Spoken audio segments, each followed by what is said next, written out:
Hi Guys, by William's Voice. Welcome back to another unforgettable story. If you enjoy emotional, real-life stories that touch your soul, make sure to like this video, subscribe to the channel, and turn on notifications so you never miss a new episode.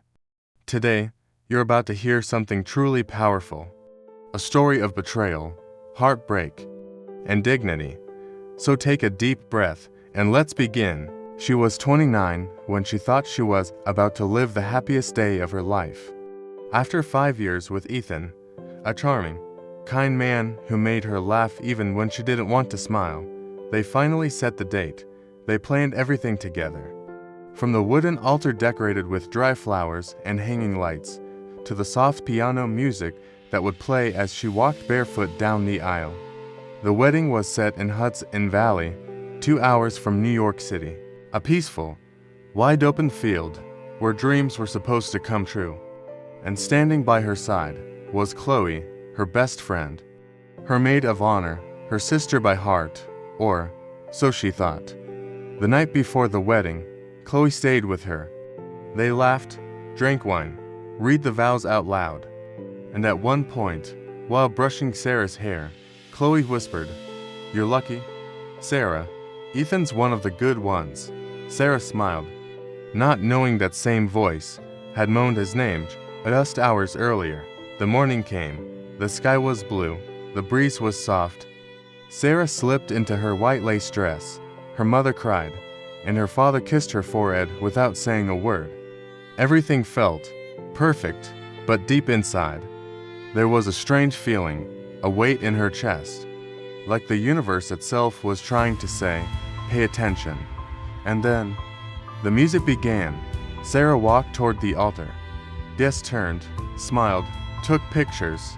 Ethan stood tall, eyes wet, lips trembling. But Chloe couldn't look at her. She stared at the ground, pretended to fix her bouquet. She was hiding something, and Sarah felt it. The ceremony was beautiful. They exchanged vows, rings, kisses. Everyone clapped.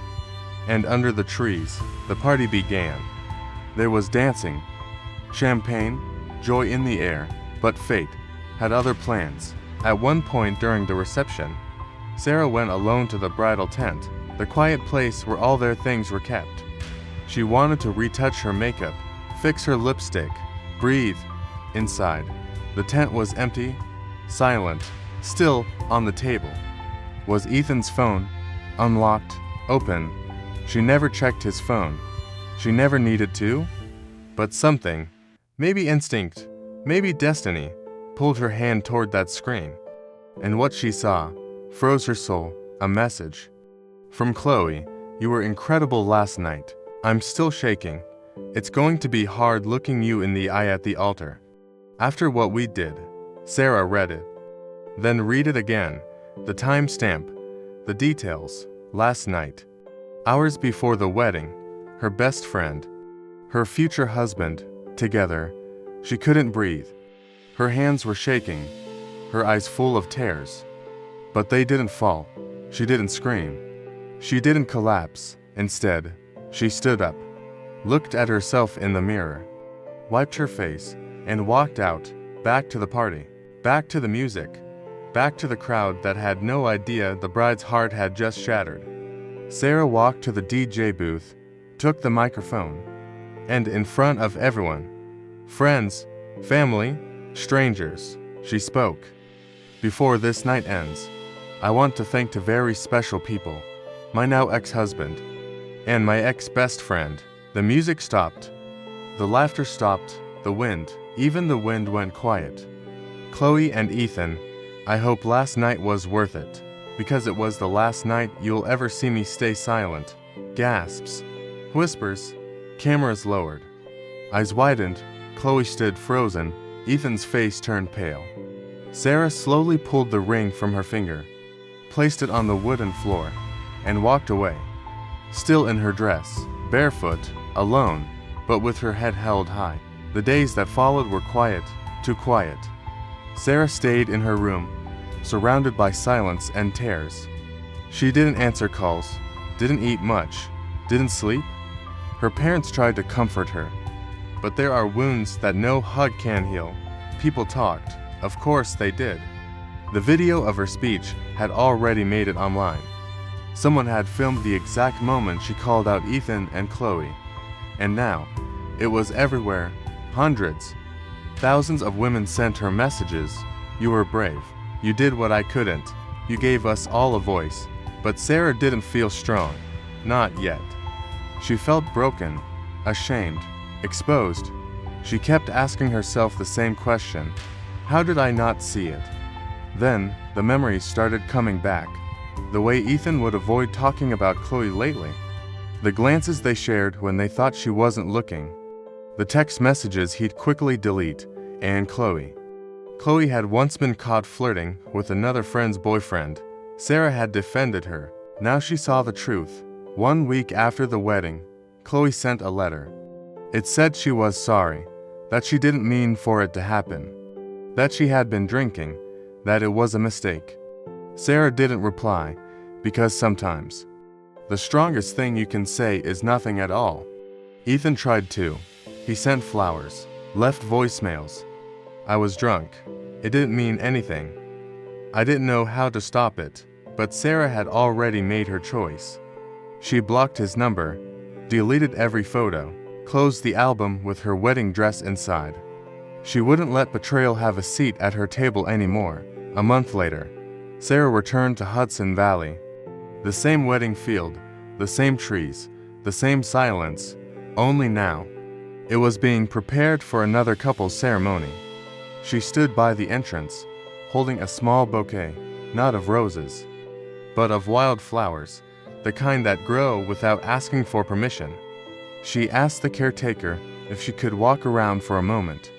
He said yes, and slowly, Sarah made her way to where the altar had been. The grass was still there, soft under her feet. The sun was setting, just like on her wedding day, and for the first time since everything happened, she cried, but not tears of grief, tears of release. She sat down in the grass, right where she had said I do, and whispered, "Thank you for teaching me who I never want to be." She let the tears fall, let the air fill her lungs, and left the guilt behind, because for weeks, she had asked herself, was I not enough? Did I miss the signs? Was it my fault? And now, for the first time, she could answer, no, she wasn't to blame. She had loved purely, completely, and truthfully. And those who break that kind of love, they are the ones who should carry the shame. Sarah stood up, brushed the grass from her dress, and walked back to her car. No music, no audience, no applause, just peace. Years have passed. Sarah now lives in Beacon, a quiet little town tucked along the Hudson River. She opened a small flower shop, one filled with light, peace, and the sweet scent of healing. Each bouquet she makes is different. Each one holds a silent prayer. And every time a bride walks through her door, excited, glowing, hopeful, Sarah looks into her eyes and silently wishes, may your love be real, may your partner be loyal, and may your heart never be broken the way mine was. Sometimes, late at night, she sits by the window with a cup of tea. She thinks of the wedding, the message, the microphone, the silence that followed. But she doesn't cry anymore, she smiles. Because that girl in the white dress, she didn't fall apart, she rose. Sarah still believes in love. But now, she believes in self-love even more.